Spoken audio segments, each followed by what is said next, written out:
రాజకీయ పరిస్థితులు ఎట్లా ఉన్నాయో మనం చూస్తూనే ఉన్నాం. యువత ఓ పక్క కొత్త పార్టీల వైపు మరి మొగ్గు చూపుతున్నట్టు అనిపిస్తుంది. మరి ఈ తరుణంలో తెలంగాణ టీడీపీ మరి ఎలాంటి కార్యాచరణతో తెలంగాణలో అడుగు పెట్టబోతుంది ఏంటి అనేది మనకు తెలియజేయడానికి ఈ రోజు మనతో పాటు ఉన్నారు Telangana TDP senior leader Joshna గారు. నమస్కారం మేడం. నమస్తే మేడం, ఎట్లా ఉన్నారు మేడం? గుడ్ మేడం, తెలంగాణలో పరిస్థితులు ఇప్పుడు రోజు రోజు చూసుకున్నట్టయితే రోజుకు ఒక కొత్త న్యూస్ మనకి తెర మీదకి వస్తుంది. ముఖ్యంగా చూసుకున్నట్టయితే ఈ నిరుద్యోగ సమస్య, దాని గురించి ఇప్పుడు చూసుకున్నట్టయితే కానిస్టేబుల్ 5,000 ఏవైతే పోస్టులు వేసిండో వాటికి నిరసనగా నిరుద్యోగులు ఎట్లా మనకి ప్రొటెస్ట్ చేస్తున్నా మనం చూస్తున్నాం. నిన్న చూసుకున్నట్టయితే ధర్నా చౌక్ లో ది కాక్రోచ్ జనతా పార్టీకి ఎంతమంది యువకులు అక్కడికి వెళ్ళినా మనం చూస్తున్నాం. సో ఇట్లాంటి పరిస్థితులలో మళ్ళీ టీడీపీ ఇక్కడికి ఎట్లాంటి కార్యాచరణతో మరి తెలంగాణలోకి అడుగు పెడుతుంది? టీడీపీ ఆ రోజైనా ఈ రోజైనా ఏ రోజైనా సరే కేవలం ప్రజల కోసమే పనిచేస్తాం. ఇష్యూ ఉన్న దగ్గర ఖచ్చితంగా టీడీపీ ఉంటుంది. మీరు గమనిస్తే 22 సంవత్సరాలుగా మేము ఇక్కడ అధికారంలో లేకపోయినా సరే we have always stood by the people. అది కరోనా అయినా వరదలైనా ఏదైనా సరే ప్రజల పక్షాన ఉన్నాం. ఆ రోజున నేరేళ్ల బాధితుల పక్షాన మేమే ఉన్నాము. విద్యార్థులకు మెస్ ఛార్జీలు అందకపోతే మేమే ఉన్నాము. తెలంగాణకు ఒక మహిళా కమిషన్ లేకపోతే మేమే కొట్లాడినాం. సో ఎక్కడైతే అవసరం ఉంటుందో ప్రజలకి ఖచ్చితంగా టీడీపీ ఉంటుంది. సరే, రాజకీయంగా ఒక్కొక్కసారి మేము పోటీ చేయొచ్చు, పోటీ చేయకపోతుండొచ్చు, గెలవచ్చు, గెలకపోవచ్చు, that is a part of politics. కానీ ప్రజల పక్షాన పోరాటం చేయడం అనేటువంటిది మా పార్టీ యొక్క సిద్ధాంతం. ఇప్పుడు మీరు అన్నట్టుగా ఎస్, యువతలో కొంత అన్రెస్ట్ వచ్చింది, నిరుద్యోగం కావచ్చు.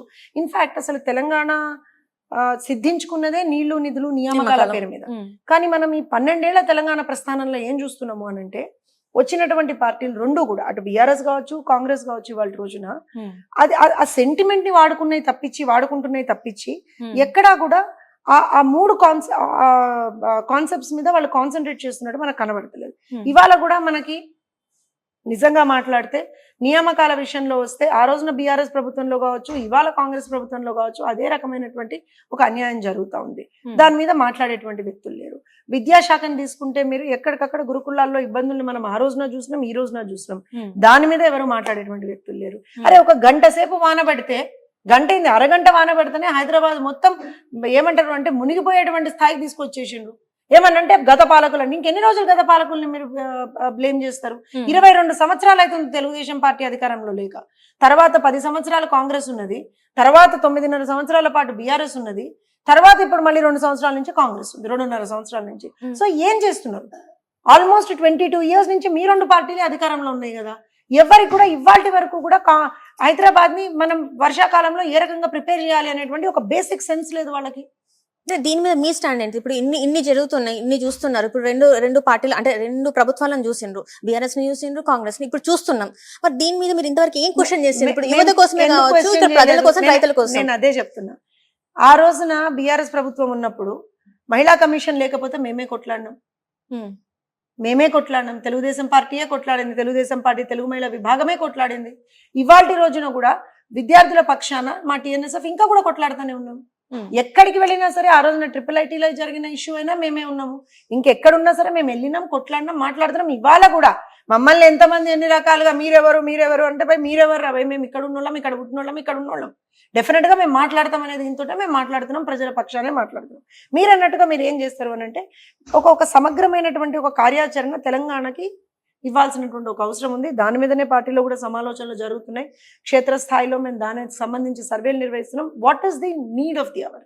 ప్రజలు ఏం కోరుకుంటున్నారు, యువత ఏం ల్యాక్ అవుతున్నారు, విద్యార్థులు ఇవాళ రోజున ఏం ల్యాక్ అవుతున్నారు? మీకు గుర్తుంటే తెలుగుదేశం పార్టీ అధికారంలో ఉన్నప్పుడు అరే కిలోమీటర్కి ఒక ప్రైమరీ స్కూల్ పెట్టాలి, 3 కిలోమీటర్లకు ఒక అప్పర్ ప్రైమరీ స్కూల్ పెట్టాలి, ఇట్లా ఒక కొత్త విధానంతో వచ్చేదనమాట.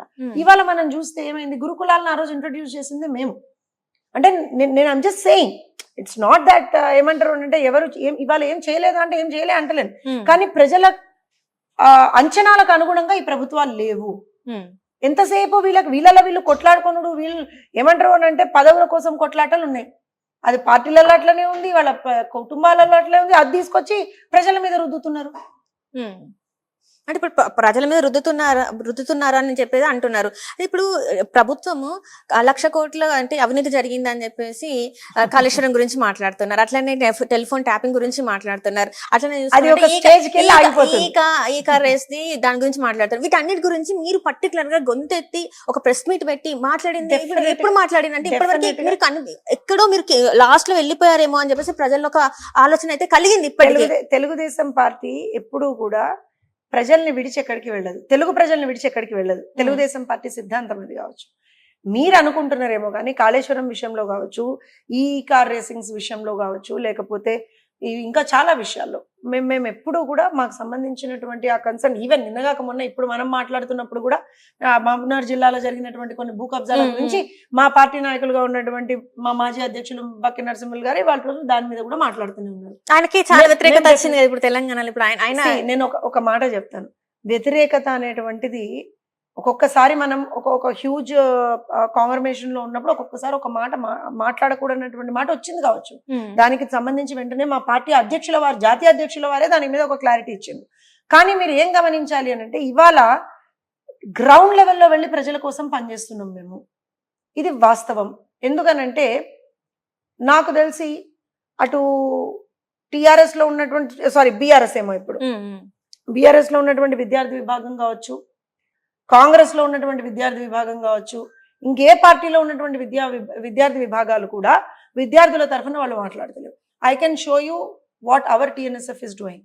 సరే, అక్కడ పదవులు ఉన్నాయా లేవా వాళ్ళకేం సంబంధం లేదు. టిఎన్ఎస్ఎఫ్ లో ఉన్నటువంటి యువత ఇవాళ రోజున, విద్యార్థులు ఎవరైతే ఉన్నారో, యువత ఎవరైతే ఉన్నారో, విద్యార్థుల సమస్యల పట్ల వాళ్ళు చిత్తశుద్ధితో పనిచేస్తున్నారు. మీరు అన్నట్టుగా ఎస్, ఇంకా మా గళం పెంచాల్సినటువంటి అవసరం ఉంది. నేను ఎక్కడా కూడా మీరు అన్నదాన్ని నేను డివియేట్ అయితలేను. ఖచ్చితంగా మా గళం పెంచాల్సినటువంటి అవసరం, ఎందుకంటే ఇవాళ తెలంగాణకి తెలుగుదేశం పార్టీ అవసరం ఉంది. ఈ పార్టీలన్నీ కూడా ఏమీ చేస్తలేవు. కాబట్టి ముఖ్యంగా బడుగు బలహీన వర్గాలకి మంచి జరగాలి అంటే, మహిళలకి మంచి జరగాలి అని అంటే, విద్యార్థులకి, యువత ఒక మంచి భవిష్యత్తు ఉండాలి అని అంటే, ఖచ్చితంగా తెలుగుదేశం పార్టీ మళ్ళీ తెలంగాణలో పనిచేయాలి. మా గళం ఇంకా ఎక్కువగా వినిపించాలి. వినిపిస్తున్నటువంటి ఆ స్వరం సరిపోతలేదు, ఇంకొంచెం ఎక్కువగా వినిపించాలనేటువంటి మీ suggestion taken. It will be GHMC elections మనకు ఉన్నాయి. ఇప్పుడు అక్టోబర్ ఎండింగ్ లో కావచ్చు, నవంబర్ లో కావచ్చు, మొత్తానికి అయితే వచ్చేస్తారు. మరి ఆ టైం వరకు మీరు వచ్చేస్తారంటారా, పైకి వచ్చేస్తారంటారా? డెఫినెట్ గా. అంటే ఇప్పుడు ఎలక్షన్ల కోసం రాజకీయం చేసేదైతే మా పార్టీ కాదండి. ఇఫ్ యూ థింక్ ఎలక్షన్లు ఉన్నప్పుడు వచ్చి ఎలక్షన్లు అయిపోయిన తర్వాత పోయి ఇంట్లో వండేటువంటి పార్టీ అయితే మాది కాదు. అలాంటి కార్యకర్త కూడా మా కార్యకర్త కాదు. తెలుగుదేశం పార్టీ కార్యకర్త ఎప్పుడైనా సరే ఎలక్షన్లు ఉన్నా లేకపోయినా ఒకే రకంగా పనిచేస్తారు. ఎస్, ఎలక్షన్లలో ఎప్పుడైనా సరే అధికారం వస్తే మనం ఇంకా ఎక్కువ ప్రజలకు సేవ చేయగలుగుతాం అనేటువంటి ఒక నోషన్ తో ఉంటాం. కాబట్టి ఖచ్చితంగా ఎలక్షన్లో మేము పోటీ చెయ్యాలి, గెలవాలి అని చెప్పి కోరుకుంటాము. దాని దిశగా కూడా పనిచేస్తాం. ఇప్పుడు చూసుకుంటే ప్రజెంట్ తెలంగాణలో సమస్య నిరుద్యోగ సమస్య. దీని మీద మీ స్టాండ్ ఏంటి? నేను మీకు ఇందాక అదే చెప్తాను.